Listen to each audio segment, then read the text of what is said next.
यहाँ क्या लिखना, पहले यहाँ क्या लिखोगे, net cash generated oblique used in financing activities. उसके बाद सर आप क्या लिखोगे, नेट इंक्रीज इन कैश। और ये एरो मत लगाना, मैं जितने यहाँ पे शॉर्ट चीजें यूज कर रहा हूँ आपको कोई यूज नहीं करनी है वहां पे, ठीक है। तो नेट इंक्रीज या डिक्रीज इन कैश, देखो पॉजिटिव आएगा, यहां अब एक लाइन डालना, ऐड करना, ये गोला और ये गोला, a प्लस बी प्लस सी। तो नेट आपका जो भी, अगर ये पॉजिटिव आता है तो net increase in cash and cash equivalent भी लिख सकते हो, कोई दिक्कत नहीं है।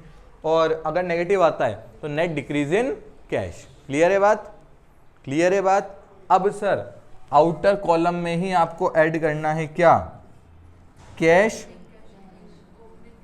हाँ ओपनिंग कैश, बट लिखना कैसे, cash and cash equivalent in the beginning of the year, cash and cash equivalent in the beginning of the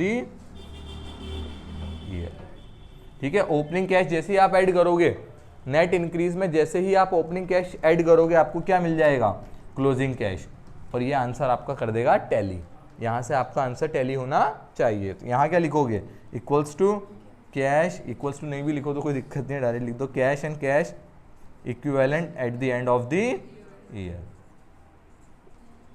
और सर यहाँ क्या क्या लेना है कैश एंड कैश इक्विवेलेंट में, एक तो कैश लेना है, एक मार्केटेबल सिक्योरिटीज लेनी है, और एक करंट इन्वेस्टमेंट लेने हैं। इन तीनों का ओपनिंग ऐड करोगे तो वो opening cash and cash equivalent कहलाएगा, और इन तीनों का क्लोजिंग ऐड करोगे तो क्या कहलाएगा, cash and cash equivalent at the end of the year. Clear है बात, यहां तक होने के बाद आपका आंसर टैली हो जाएगा और आपका आंसर हो जाएगा खत्म, ठीक है। अब सर एक बात और, अभी नोट्स पे चलते हैं, उससे पहले एक बात और, क्या सर हमने कहा था क्वेश्चन एक एक करके पढ़ते जाओ, मतलब जो क्वेश्चन आपको दिया हुआ है बैलेंस शीट वो पढ़ा सर, हाँ शेयर कैपिटल नोट नंबर 1, तो वो नहीं पढ़ना, अब नोट नंबर 1 पढ़ना है। किसी भी चीज़ का नोट है तो वहाँ से मतलब नहीं है, नोट से मतलब है, ठीक है। तो सीधे नोट पे पहुँच जाओ, हाँ सर शेयर में ऐसा ऐसा हुआ, सीधे फाइनेंसिंग में आके डाल दिया, मतलब लाइन से करते जाओ, जो आइटम है उसको अपनी जगह पे पहुँचाते जाओ, ताकि दोबारा क्वेश्चन पे आपको आने की ज़रूरत ना पड़े, ठीक है। इतनी बात, टिक टिक करते जाना पेन से, पेंसिल से, जो पेन से टिक करते जाना पेपर में, ठीक है। अब सर एक चीज़ और, सर फॉर्मेटिंग में कैसे स्टार्ट करूं क्वेश्चन को। सबसे पहले एक पेज पे फॉर्मेट बनाया ऑपरेटिंग के लिए, ये लाइन लिखी, दूसरे पेज पे फॉर्मेट बनाया, ऊपर ये लिखा, ऊपर ये लाइन लिखी, ऊपर ये लाइन लिखी, फिर थोड़ी जगह छोड़ के ये लाइन लिखी। इतनी बात क्लियर है। यहाँ और यहाँ सीक्वेंस ऊपर नीचे कोई खास दिक्कत नहीं है, मतलब कोई दिक्कत नहीं है, यहाँ सीक्वेंस ऊपर नीचे हो चलेगा, ठीक है। तो यहाँ पे तो आपको कोई टेंशन आने वाली नहीं है।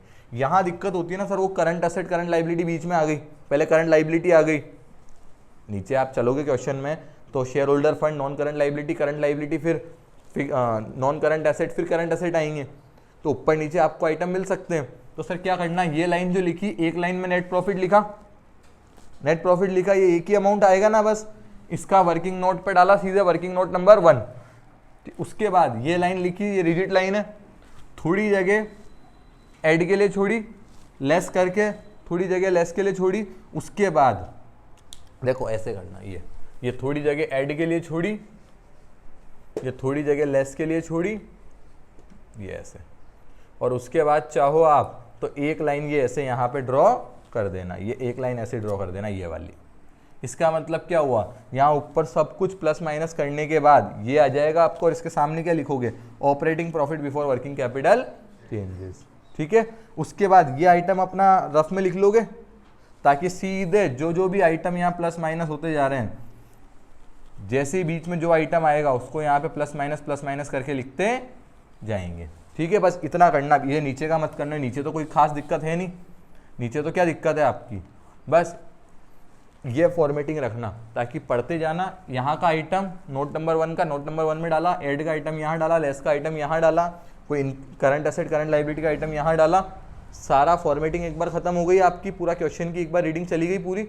उसके बाद सर फाइनल एक बार बस टोटल मारते जाना, ये आया नोट नंबर 1 का टोटल यहाँ पहुँचाया, इसका टोटल करके बाहर ऐड करके ये आया, इसमें ये सब चीज़ें ऐड करके ये आया, टैक्स पेड माइनस करते ही फाइनल डेटा उठा के बाहर, इन सबको प्लस माइनस करके उठा के बाहर, इन सबको प्लस माइनस करके उठा के बाहर, ए प्लस बी प्लस सी करके नेट इंक्रीज या डिक्रीज आ जाएगा, ओपनिंग ऐड किया, क्लोजिंग निकाल दिया। ठीक है, तो इस तरह से आप चलोगे तो मुझे लगता है ये ज़्यादा कन्वीनियंट मेथड है।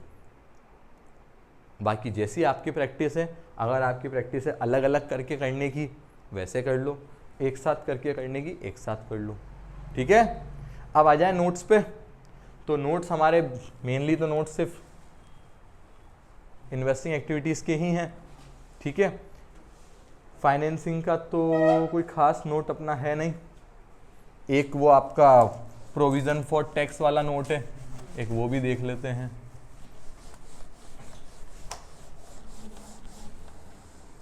आगे सब बातें याद?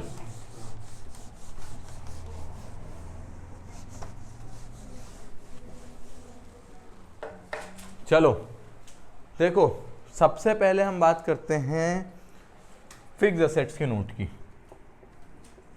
सर कोई भी फिक्स असेट्स हो, एक नोट बना लो। ठीक है, असेट है, ओपनिंग बैलेंस डेबिट या क्रेडिट, तो to balance brought down, opening balance, और क्लोजिंग बैलेंस यहाँ बाय बैलेंस कैरिड डाउन यहाँ। ठीक है, ओपनिंग बैलेंस यहाँ, क्लोजिंग बैलेंस यहाँ। सर असेट खरीदोगे तो असेट बढ़ेगी कम होगी? बढ़ती जा रही है।